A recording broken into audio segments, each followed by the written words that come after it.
Bismillahirrahmanirrahim. Ruwiya parantos diriwayatkeun anin nabiyyi ti Kangjeng Nabi Muhammad sallallahu mugi Allah masihan rahmat ta'ala anu maha luhur alaihi ka Kangjeng Nabi Muhammad wasallama sareng mugi Allah masihan kasalamatan ka Kangjeng Nabi Muhammad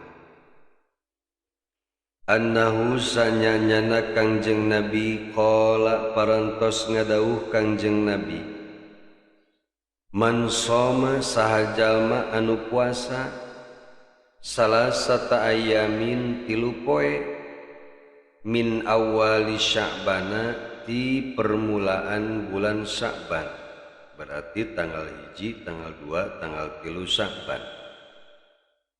Wasalasatan sareng puasa tilu poe min ausatihi di pertengahan bulan Sya'ban, berarti tanggal 13, 14, 15. Wasalasatan sareng tilu poe min akhirihi di akhir bulan Sya'ban. Naon tah pahalana pikeun jalma nu ngalakukeun eta? Kataballahu maka Allah bakal nyatetkeun lahu pikeun eta si jalma sawaba sab'ina nabiyan, pahala 70 nabi. Wakana sareng aya eta si jalma teh kaman abidallaha ta'ala seperti jelema anu ibadah ka Allah Subhanahu wa ta'ala sab'ina aman, ibadah 70 tahun. Ialah salah satu keuntungan janten umat Kangjeng Nabi Muhammad sallallahu alaihi wasallam. Meskipun umurna pararendek, tapi ibadahna dilipat gandakeun ku Allah Subhanahu wa taala. Seperti ieu puasa 3 poe di awal, di tengah jeung di akhir bulan Sya'ban, ku Allah bakal diberi pahala 70 tahun ibadah. Masya Allah.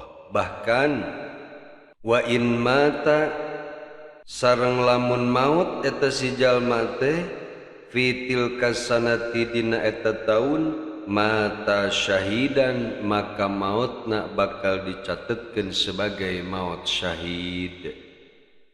Ternyata begitu besar pahala anu bakal dipasihkeun ku Allah ka jalmi-jalmi anu dararaek puasa di bulan Sya'ban teh.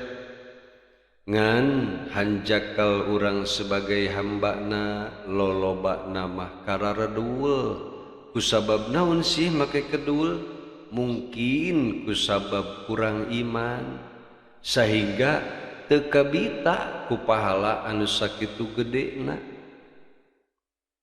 Tapi lamun misalkan aya hadis saha jelema nu puasa 3 poe ti mimiti bulan Sya'ban, maka poe kaopatna bakal diberi duit 1 miliar. Jigana teh geus wabeh jigana teh paruasa. Urang mah pan kana duit bae, kudu bukti wae kulianana. Aing ngaran-ngaran kulianana engke di akhirat mah urang mah ayeuna mah geus kararedu. Lila cenah di akhirat mah hayang neangan anu cash. Teu bae pan urang. Ngan memang peryogi kauninga bahwa hadis anu bieu dibacakeun ku simkuring dina kitab Turatun Nasihin, ternyata menurut hasil penelitian Dr. Ahmad Lutfi Fatullah eta teh hadisna maudhu atanapi palsu. Alhamdulillah cenah cek nu tara puasa teh heuh hadena aing tara puasa. Tapi kade sing inget anu dipermasalahkeun dina ieu hadis lain masalah puasana. Ari puasana mah teu aya anu ngalarang. Bahkan Kangjeng Nabi oge paling sering ngalaksanakeun puasa sunnah di bulan Sya'ban. Eta hadisna sahih. Mana cenah hadisna Kangjeng Nabi sering puasa di bulan Sya'ban. Saking kusering-seringna Kangjeng Rasul ngalaksanakeun puasa sunnah di bulan Sya'ban, dugi ka aya salah seorang sahabat anu naros kieu ka Kangjeng Rasul. Lima araka tasumu min syahrin minnas syuhuri ma tasumu min Sya'ban. Hartos lempengna kirang langkung sapertos kieu, ya Rasulullah, kunaon abdi ningali anjeun puasa sunnah di bulan Sya'ban henteu seperti puasa sunnah di bulan-bulan anu sanesna. Beda, berarti saking kusering-seringna Rasulullah puasa sunnah di bulan Sya'ban nepi ka sahabat ge naros. Nguping pertarosan sapertos kitu ti sahabat, qala ngadawuh Rasulullah, dzalika syahrun yaghfulun nasu anhu. Ari eta teh nyaeta bulan anu dipopohokeun ku jelema. Baina Rajaba wa Ramadan, nyaeta bulan di antara bulan Rajab sareng bulan Ramadan, berarti bulan Sya'ban. Jadi bulan Sya'ban teh bulan anu dilupakeun ku jelema. Sareng emang kitu kanyataanana. Bulan Rajab diramekeun ku jelema.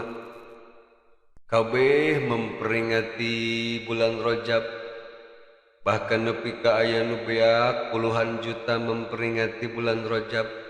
Ari sarolatna embung, boloon eta mah. Ai bulan Rajab diperingati, ari salatna rembung, lieur aing mah jelema kitu. Lain ulah memperingati peringatan bulan Isra Mi'raj. Silahkan, bagus syiar agama. Ngan kade salatna ulah dipopohokeun. Nya kitu deui datang bulan Ramadan jelema sibuk mikiran jang bekalna, mikiran jang lebaranana, ari parwasa henteu boloon pisan eta mah. Lieur jelema katipu eta mah nu kitu teh. Padahal huwa syahrun yurfa'u fihil a'mal. Saur Kanjeng Nabi, ari bulan Sya'ban teh nyaeta bulan di mana dina bulan eta teh diangkatkeun amal-amal seluruh hambana ila rabbil alamina, ka pangeran anu ngurus seluruh alam. Fa ahabbu, maka saur Kanjeng Nabi kaula resep, kaula hayang teuing ayyurfa'a, ketika diangkatkeun amali amal kaula teh wa ana shaim, kaula keur puasa. Bagja temen meureun lamun begitu dilaporkeun amal ka Allah urang keur ibadah puasa, bahagia meureun. Nu mata kade di bulan Sya'ban mah atuh lamun urang teu bisa puasa unggal poe di bulan Sya'ban, minimal di bulan Sya'ban ieu urang ulah ngahaja-hajakeun teuing ngalobakeun maksiat, tinggalkeun sakuat tenaga urang sakabeh maksiat teh. Bisi ketika amal urang dilaporkeun ka Allah teh urang keur ngalakukeun maksiat. Naudzubillah min dalik. Naon atuh hadis tadi make dianggap dhaif? Anu pahala puasa tadi teh dina Duratun Nasihin. Menurut Dr. Lutfi dina takhrij hadisna, hadis dengan lafaz seperti ini belum ditemukan. Meskipun terdapat puluhan hadis dhaif dan palsu mengenai kelebihan puasa bulan Sya'ban ini, Al-Khawbawi menukilnya dari kitab Jubdatul Wahidin.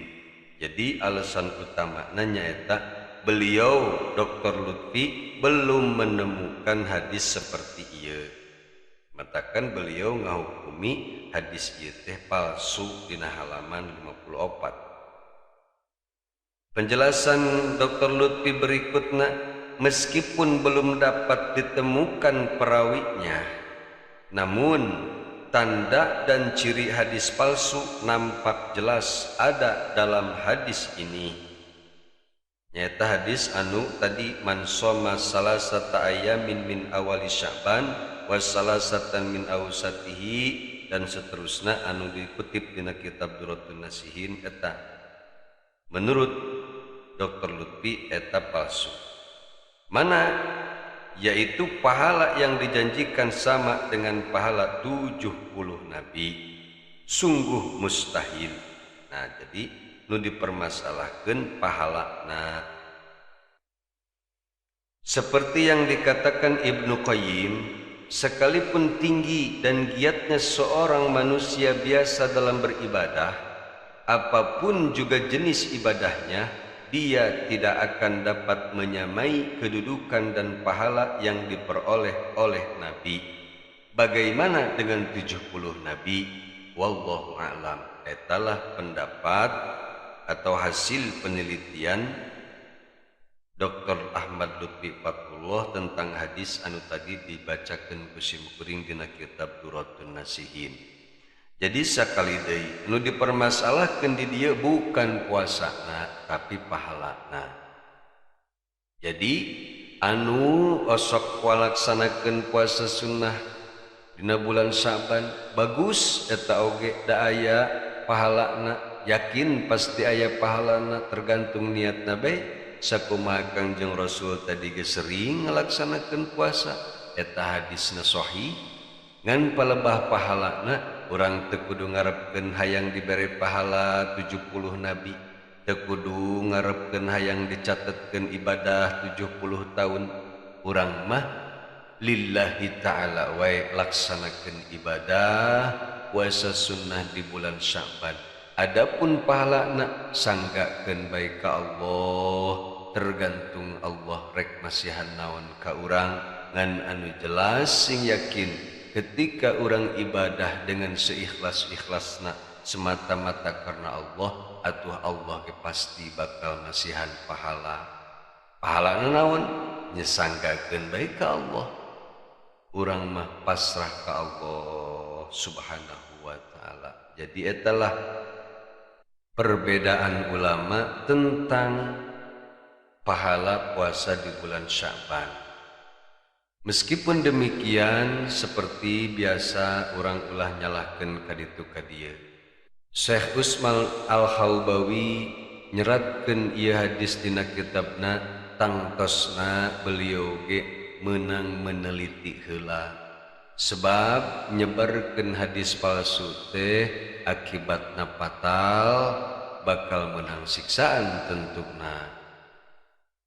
Adapun Dr. Lutfi beliau ge sarua menurut penelitian jeung keilmuan beliau bahwa ieu teh hadis palsu. Urang mah mangga bae serahkeun ka para ulama anu memahami ilmu-ilmu hadis.